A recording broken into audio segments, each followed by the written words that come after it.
Hello everyone and welcome back to my Warhammer 40k guides. I am Brady and today we're going to talk about some terrain rules. Games Workshop finally released some new rules about the terrain that they've been kind of mentioning in past previews, but now we've gotten some full-on rules, and I don't know if these are all the rules or if they're just some of the rules, but either way I'm going to go through everything that they released today and give you my thoughts and opinions on them. So again, this is on the Warhammer Community Article. I will have a link down in the description in case you want to read the article yourself, but terrain rules and line of sight.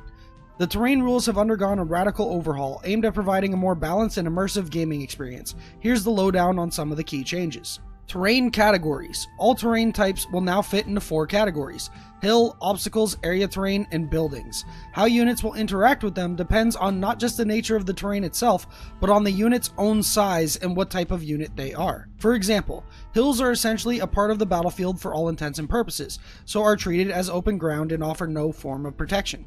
This is how it used to be in 8th edition for those that don't know. Hills didn't really give a save or anything like that. I'm sure there's some people that played with it as if they did, but they weren't ever supposed to give a save. They're really just there to get like a higher vantage point so your models can see more of the board. That's really all hills were for in 8th edition, and it seems they're sticking to that in 9th edition, which makes sense. Obstacles, on the other hand, are a foot slogger's best friend, as they offer the benefit of cover, which for the most part means +1 to your saving throws against ranged weapons, to infantry, beasts, or swarm units if the obstacle is in the way of the firing unit.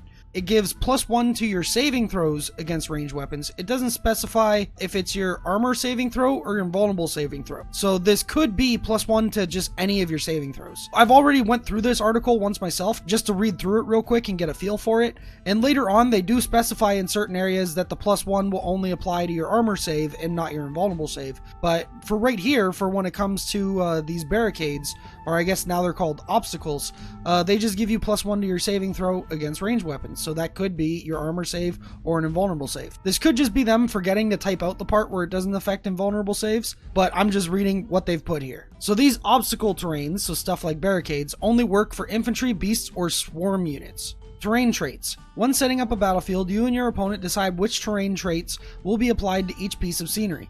The traits are designed to be stackable, so a single terrain piece can actually be given as many different traits as you wish. For example, you may decide to count a bunker as both light cover and heavy cover, offering the benefits of cover at every range. When an attack made with a ranged weapon wounds a model that is receiving the benefits of cover from this terrain feature, add 1 to the saving throws made against that attack. Invulnerable saving throws are not affected. So this is where I was saying earlier that they put it here, but they didn't put it up here when talking about obstacles. So they could have just forgotten to put it for obstacles, but I just wanted to point that out. And then for heavy cover, when an attack made with a melee weapon wounds a model that is receiving the benefits of cover from this terrain feature, add 1 to the saving throw made against the attack unless the model making the attack made a charge move this turn. Okay, so that's actually part that I missed earlier when I read this, but apparently you don't get the cover if your opponent just charged that turn. So you only get the cover in melee now when you're in heavy cover in the turns following the turn that you got charged or the turn that you charged them. So on the charge, there's going to be no cover, at least for the unit that got charged. And I think that's good because we don't really want to nerf melee armies too much,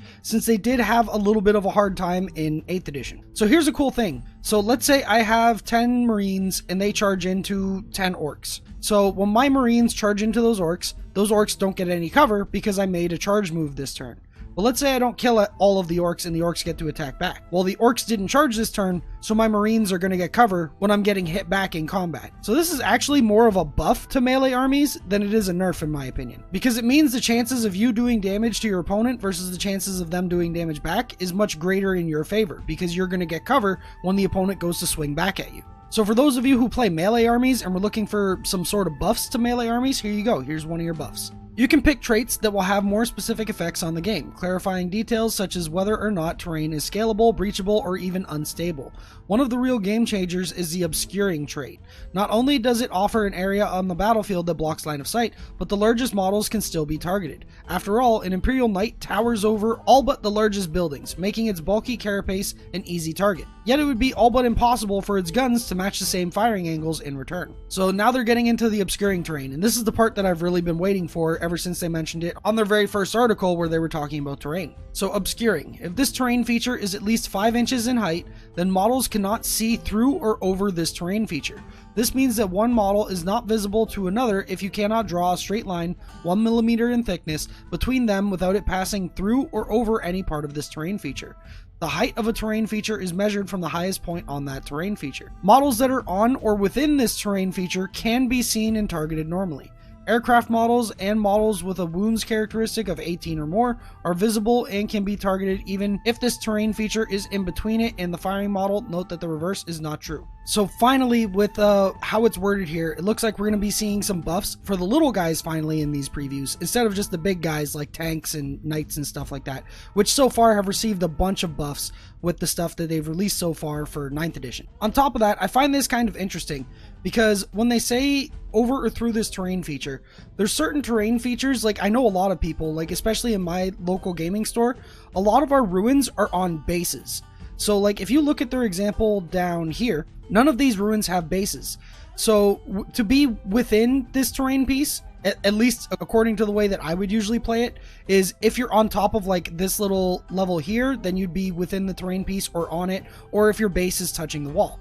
But other than that, you could have a guy right here and it would be blocking line of sight between him and this stuff over here. The problem is now though, is when you get a base around it, right? So let's do a little thing here. So I've made a little example here in my Windows Paint. So this would be the base, the circle is the base, and this is the ruin itself. So with the way that they've worded it, if we're counting the base as part of the terrain feature, which to be honest, I don't think we're going to, because you'll see what I'm saying in a minute. So I have a model right here. He's technically within the base, right? So according to their new rules, he can see out and people can see him inside. Obscuring terrain is probably going to go hand in hand with light cover and heavy cover because it just makes sense. I don't see anyone having much obscuring terrain that isn't also going to give cover. But yeah, getting back to the example. So this guy right here, he's on or within the terrain piece. So he can see out and people can see him inside. But if he's over here, he's not on or within the terrain piece, so this blocks line of sight. So the reason I'm saying, or the reason I think that bases shouldn't count in a way, is because it just doesn't feel right, because this unit right here should be getting blocked, like line of sight should be getting blocked to this unit, because it just feels like that would make more sense. And so the only way this guy is within terrain is if he's touching like this wall here, or he's on top like a second level or something like that. So like a tactic for this then would be you put your unit like right here, not touching the wall, because maybe his movement only allowed him to get there. He can't be shot at and other people can't shoot at him, but then he just moves up to touch this wall right here. And now he can shoot through it as long as there's a hole that he can actually see through, and the opponent can end up shooting him. Whereas if we're playing it with the base, it kind of works the same way. It's just a little bit more vulnerable because this guy can get flanked on by a unit that's like over here or over here. Whereas this guy right here has, well, he can still kind of get flanked on by this, but then this area is all perfectly covered. But the same idea would still apply where this guy would be here and he's blocking, getting line of sight blocked from everything that's over here for the most part. And then he can move onto the terrain and then be able to shoot through it as long as there's actually holes in the terrain that he can see through. And stuff will eventually be able to shoot him on the following turn. So because of this little weird dynamic, I think that they're not intending to count bases as part of the terrain anymore. So no longer can you just have a unit just put its base like that and then automatically get cover for it. You're going to actually have to be touching the terrain piece in order to get the cover. At least this is how I think it'll work. I'm just theorizing because we haven't played the game yet and we don't have all the rules all together, and Games Workshop never really specified the base. They just said on the entire terrain feature. And normally in previous editions, we used to consider the entire terrain feature at like the base as part of it. So that's something that people might need to talk about in the beginning of games to specify whether the terrain, like whether the base is part of the terrain feature or not. Or possibly you could even have it so that the base still counts for the cover part, but it's only the ruin itself that actually counts for obscuring line of sight. So then this still would be possible to get your toe save. And then technically these two guys right here would be obscured from line of sight over here, but they'd also get cover for when they get flanked by this guy right here. So yeah, that's something that I think Games Workshop might need to specify a little bit more, or it's going to kind of be up for our own, like the player's interpretation for how this is supposed to work and what's supposed to count for what. Which I think is totally fine because that's something that we've done for many of the past editions. And then moving on, they say to make life easy, the Warhammer 40k core rulebook includes some handy guidelines for which terrain traits to apply to the most common pieces of terrain. Ruins, terrain category, area terrain, terrain traits, scalable, breachable, light cover, defensible, obscuring. So like they were saying earlier, you can actually stack all of these if you really wanted to. You can stack a couple. You don't have to use any if you really don't want to, although I wouldn't recommend that because these rules are so good, you might as well use them. And then they give another example with armored containers as well. And then this part right here is another part that I really like. Games Workshop is saying that they actually have example battlefields in the rulebook explaining the thought processes behind the terrain selection and their positioning. This is really useful advice, as getting the quantity and density of terrain is a key factor in playing a balanced game of Warhammer 40k. After all, too little terrain and the shooting armies will have a massive advantage. Too much terrain and melee armies will likely dominate. And I agree with this statement very much, because I've seen games where people play with no terrain, and of course the shooting army just shoots the other guy off the table turn one, and when they play with too much terrain, then the melee army just has too many ways to be able to get up the board without getting shot, and then getting into combat with the shooting army and just annihilating them. So I'm glad that Games Workshop is finally taking it into their hands to show people how a board, like example boards of how they're supposed to be played. And as you can see, they're sticking with like what ITC usually does, which is 2 large pieces of terrain that block line of sight in the middle of the board, so that way you have tactical movements around everything instead of it just being a big shooting gallery. They're also spaced out enough apart that it'll be very hard for a melee army to go from one piece to the other piece with pure immunity, especially because you're going to have firing lanes and stuff like that. I remember at the beginning of 8th edition, Games Workshop never really did this, and I actually needed to make a video about how to set up a table for competitive terrain, because I was getting a lot of comments of people just asking about it. I guess that's really not necessarily going to be needed, because Games Workshop is going to have examples in their rulebook showing how they think tables should be built in order to get a fair and balanced game of Warhammer 40k. So I'm glad Games Workshop is doing that. And also they touch up on one of their previous articles talking about how a lot of people weren't necessarily happy about the new table sizes, but they specify here that those are just minimum sizes, which is something that even I kind of misread when I made my video. And so because of this, I assume that most tournaments are probably still going to stick with 6x4 boards. So before you go cutting or marking up your mats, I assume most games are still going to be played on 6x4. They just wanted to make the minimum size a little bit smaller, so that way people could play like on their dining room tables, and it's more accessible for people trying to get into the game and learn it. But yeah, I guess that's it for all of the stuff that they announced today. I'm super excited though, because there's stuff that they didn't talk about, which is stuff like this breachable keyword and defensible keyword. I'm really interested in seeing what kind of interactions we can have with terrain now because of these 2 words.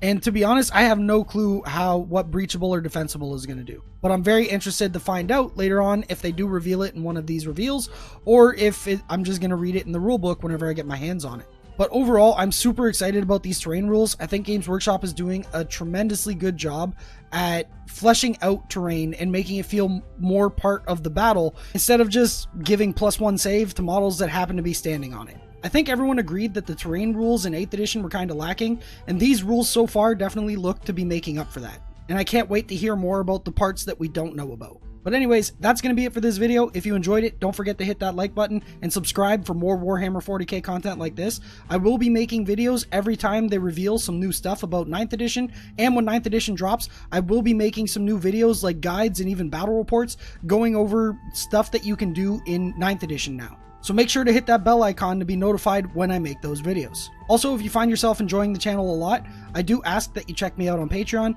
Patreon is the main source of income for the channel, and it's what allows me to concentrate on Warhammer 40k full time. For as little as $5 a month, I offer exclusive access to the Almost Pro Gaming Discord server, where you can chat with myself and other patrons and get help with your Warhammer 40k game, whether it be with tactics or list building. And then I offer other tiers as well for stuff like custom lists built by myself if you're having trouble making a good list for yourself, and also personalized coaching if you really need some help learning the game or learning some advanced techniques in order to be able to beat your friends or win that local RTT you've been aiming for. With that said, I'd like to thank all my past and current patrons. You guys and gals are awesome. Without you, the channel would not be where it's at today, so thank you all very much. I love you all. And as for the rest of you regular viewers, I appreciate the fact that you enjoy my videos and keep coming back to watch more. So thank you all very much as well. With that said, I hope you enjoyed the video, and I will see you in the next one. Happy wargaming.